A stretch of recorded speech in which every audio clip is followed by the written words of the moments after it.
네, 안녕하세요. 심플케어입니다. 저희 심플케어는 네이버 카페 장기요양 경영학과를 운영하고 있습니다.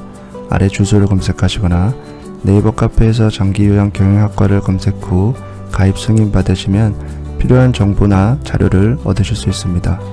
또한 저희는 장기요양 재무회계 예산 결산 보고 및 회계 입력 업무 대행을 진행하고 있고요.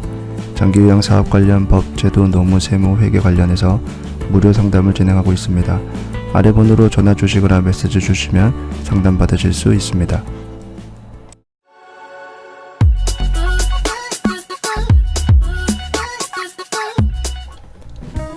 네, 안녕하세요. 심플케어입니다. 어느덧 2019년도 이제 한 달도 채 남지 않았는데요. 매년 이 시기가 되면 장기요양 기관을 운영하시는 운영자분들께서는 다음에 예산을 준비해야 되는 시기가 온 거죠.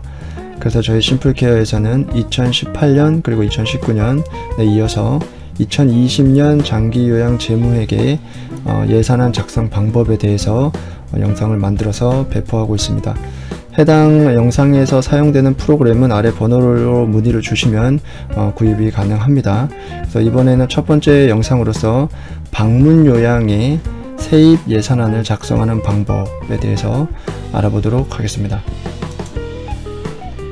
일단 프로그램을 실행하시면 아래 총 하나, 둘, 셋, 넷, 5개 이제 시트가 보실 거고요. 이 중에서 세입 예산, 세출 예산, 임직원 보수일련표 이 세 가지만 작성하시면 나머지는 자동으로 작성이 된다고 보시면 됩니다. 그래서 이번 영상에서는 세입 예산안 작성 방법을 알아볼 거고요. 먼저 이 프로그램을 사용하시기 전에 이 프로그램 상에 이런 많은 셀들이 있는데 이 셀들 중에서 연한 노란색으로 되어 있는 부분들 있죠. 이런 부분만 내용을 실제로 입력하실 수가 있습니다. 예를 들어서 목록을 선택한다든지 아니면 숫자를 입력한다든지 하실 수가 있고요. 그 외의 부분들을 이렇게 입력하려고 하면 시트가 보호되어 있다라고 되어 있기 때문에 내용을 입력할 수가 없습니다. 가끔 이 시트에 대해서 비밀번호를 물어보시는 경우가 있는데 이건 저희가 일부러 이렇게 해놓은 거니까 시트가 보호되지 않은 이런 연한 노란색으로 되어 있는 부분만 입력하셔서 프로그램을 작성하시고 예산을 편성하시면 되겠습니다. 여기 왼쪽에 보면 이렇게 세입 예산 말 그대로 2020년 1년간 어떤 수입이 들어올 것이라고 예상되는 항목들이 여기 쭉 나와 있는데요. 여기 보시면은 뭐 본인 부담금도 있고 뭐 가장 중요한 장기요양 급여 수입 주 수입원이죠. 있고 뭐 임용비, 비급여, 뭐 보조금, 후원금 뭐 이런 것들도 있고요. 장기근속 장려금, 가상금, 뭐 차입금 뭐 이런 내용들이 쭉 있습니다. 이게 장기요양 기관 재무회계 규칙에 나와 있는 세입 항목들이라고 보시면 되고 예산 자체가 이제 처음이고 낯서신 분들은 이 항목 하나하나가 어떤 내용인지를 모르시는 분들도 있을 거예요. 그런 경우에는 여기 항목을 클릭하며 왼쪽에 간략하게나마 이게 어떤 항목이다 라는 설명의 메모가 되어 있기 때문에 이 메모들을 참고하셔서 작성을 하시면 되겠습니다. 자, 그러면 실제로 이제 작성을 한번 해볼 텐데요. 가장 먼저 설정해야 되는 부분은 예산을 적용할 월수를 선택해야 됩니다. 예산 적용 월수라는 거는 말 그대로 1개월부터 12개월까지 선택을 한다는 뜻인데요. 지금 시점에서 예산을 짜시는 분들은 대부분 이제 2020년도 1년치의 예산을 짜시는 거기 때문에 12개월치를 짜야 되겠죠, 당연히. 그러면 여기다가 12를 선택하시면 되고 만약에 2012년도 중에 새로 기관을 신설하시는 경우에는 그 신설한 날짜에 따라서 12개월치를 짤 수도 있고 6개월치를 짤 수도 있고 뭐 3개월치를 짤 수도 있겠죠. 예를 들어서 2020년도 7월에 새로 신설한 사업장이라면 7, 8, 9, 10, 11, 12라고 해서 6개월치에 예산만 짜야 되겠죠. 그래서 그런 경우에는 6개월을 선택하면 됩니다. 근데 지금 현재는 그냥 12개월로 선택하시면 되고요. 사업 코드는 이제 정보 시스템에 보통 이제 사업을 등록을 할 때 00부터 01, 02, 03 이런 식으로 코드를 설정하도록 되어 있는데 거기에 설정되어 있는 코드를 넣으시면 되고요. 사업명은 지금은 방문요양이니까 방문요양을 넣으시면 됩니다. 그다음 첫 번째 이제 세 항목인 입소, 이용, 비용 수입은 실제로 방문요양에서는 주로 사용하지 않기 때문에 사용하지 않으셔도 되고 두 번째로 이제 중요한 수입은 이제 본인 부담금 수입이죠. 본인 부담금 수입은 크게 세 가지 퍼센트지로 나눠져 있죠. 15%, 그리고 9%, 그리고 6% 이렇게 나눠져 있습니다. 그래서 우리가 이 퍼센트지에 따라서 수급자를 이제 구분을 하고 그 다음에 여기다가 우리가 입력을 할 건데요. 우리가 입력해야 될 항목은 수급자의 서비스 시간, 여기 보면 30분부터 최대 480분까지 있죠. 그래서 여기 30분을 선택하시면 2020년도에 적용되는 30분 수가가 자동으로 이렇게 뜨도록 되어 있고요. 120분이면 자동으로 이렇게 뜨도록 되어 있습니다. 그 다음에 이 사람이 주에 몇 회를 사용하는지, 주에 5회를 사용한다 그러면은 월화수목금 해서 5회다 그러면 이렇게 5회.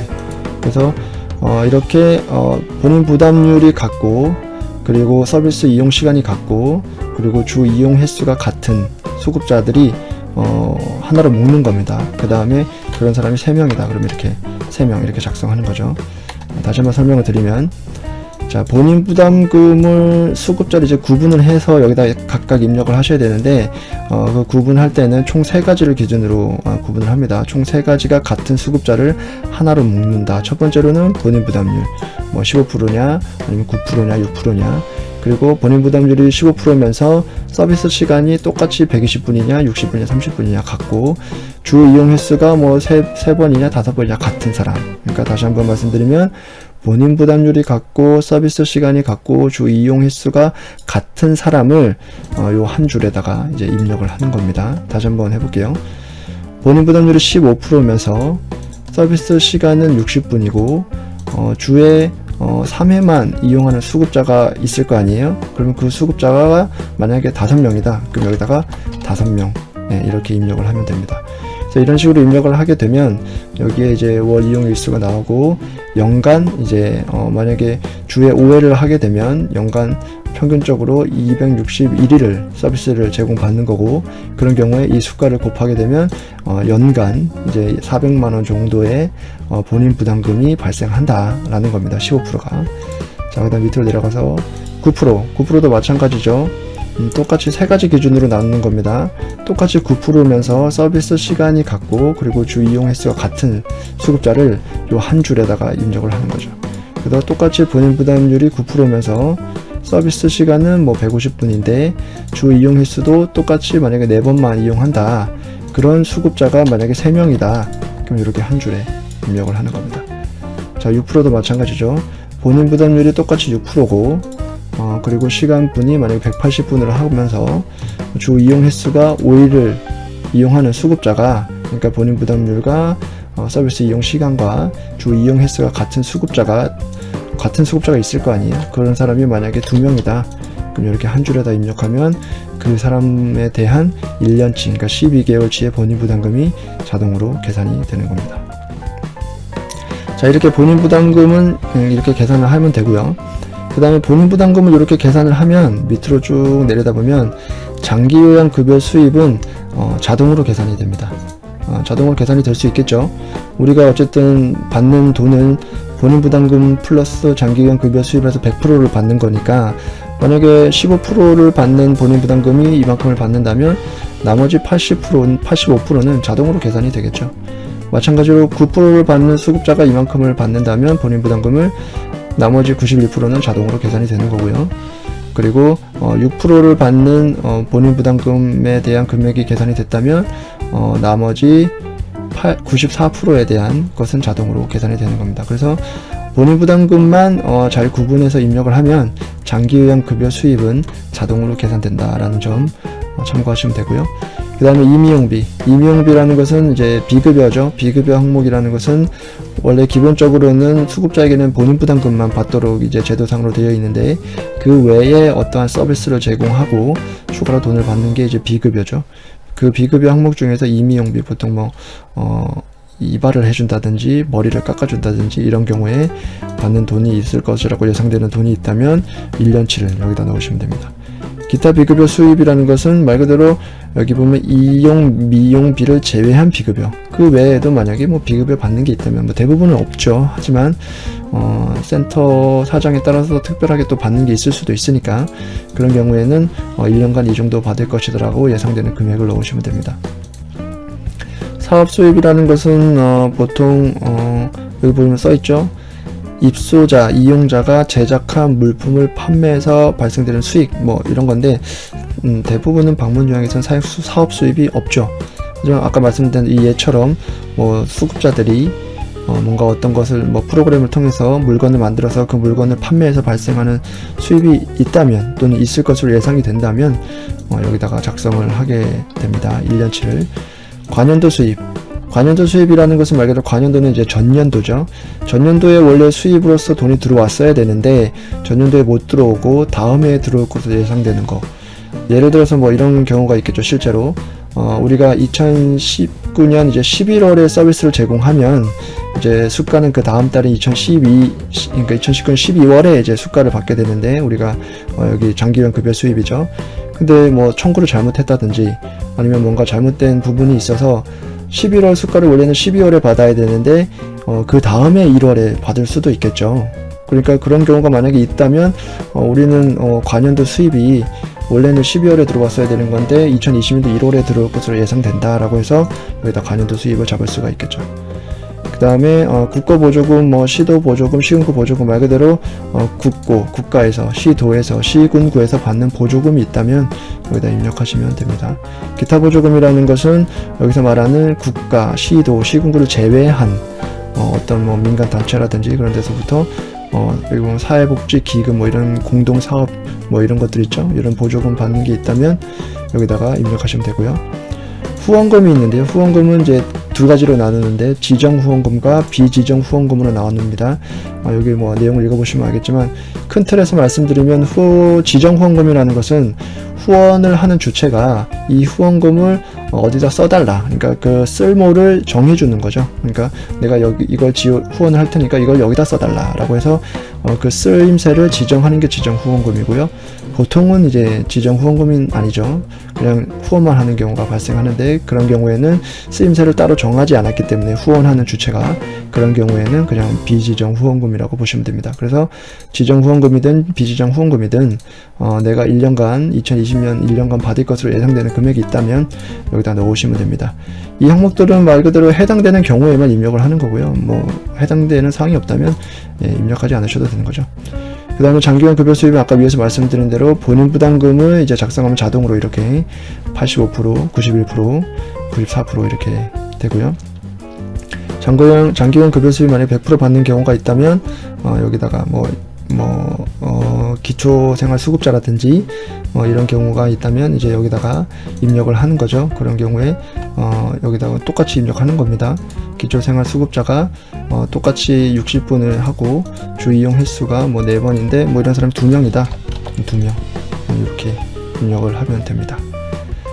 장기근속 장려금, 장기근속 장려금은 해당 근로자가 있죠. 장기근속 장려금에 대한 조건은 아시는 분들은 아실 테니까 그 조건에 해당돼서 장기근속 장려금을 받는 금액이 있으면 2020년도에 1년간 어느 정도 받을 것이다 라고 예상되는 금액을 작성하시면 되고요. 가산금은 이제 뭐 복지사 가산금, 사회복지사 가산금이라든지 이런 가산금 받는 내용이 있다면 마찬가지로 2020년 1년간 받을 것으로 예상되는 금액을 입력하시면 됩니다.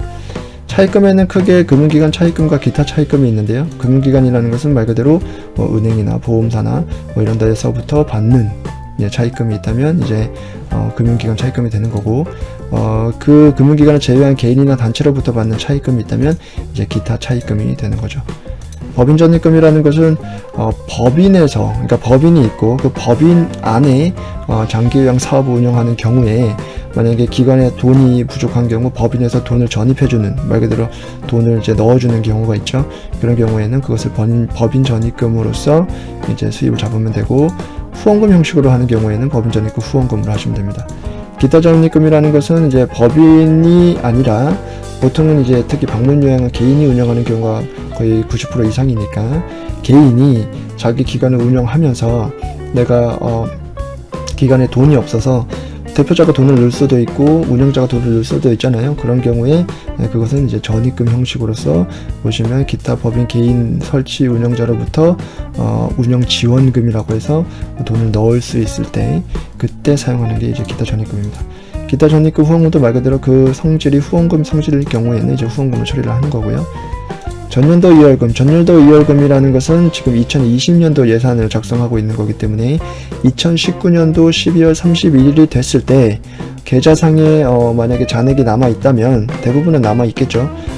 그 돈은 당연히 그 다음 해에 2월이 되게 되어 있는데 2019년도 입장에서는 그게 다음에 이제 2월금이지만 2020년도 입장에서는 전년도에서 넘어온 이제 2월금이 되는 거죠. 그래서 예상을 해보셔야 돼요. 이거는 뭐 어차피 예산을 작성하는 기일은 2019년 12월 26일까지니까 30일까지 기다릴 수는 없잖아요. 그렇게 되면 보통은 이 정도 남을 거다라는 금액을 예상을 하셔서 다음 해에 넘어갈 돈을 여기다 입력하시면 됩니다. 전년도 2월금 후원금이라는 것은 2019년도 한 해 동안 받은 후원금이 있는데 그 후원금을 다 사용하지 못해서 돈이 남아서 남으면 당연히 이것도 다음 해로 넘어가야 되겠죠. 그러면 2020년도 회계 입장에서는 그게 또 전년도 2월금이 되는 거죠. 그 중에서 후원금이 있다면 이 정도 금액이 될 거다라는 금액을 넣으시면 됩니다. 불용품 매각, 말 그대로 불용품, 사용할 수 없는 비품 아니면 사용이 가능하더라도 비품, 직기, 기계, 기구 등을 만약에 판매할 예정이 있거나 판매해서 수입이 발생할 것으로 예상되는 금액이 있다면 여기다 넣으시면 되고요. 기타 예금 이자 수입, 예금 이자 수입이라는 것은 이제 우리가 계좌로 당연히 회계 처리하려면 운영해야 되니까 적게는 몇 원부터 몇십 원, 몇백 원까지 이자가 발생하겠죠. 그래서 그것으로 예상되는 금액을 넣으시면 되고요. 기타 잡수입이라는 것은 위에서 말하는 모든 수입을 제외한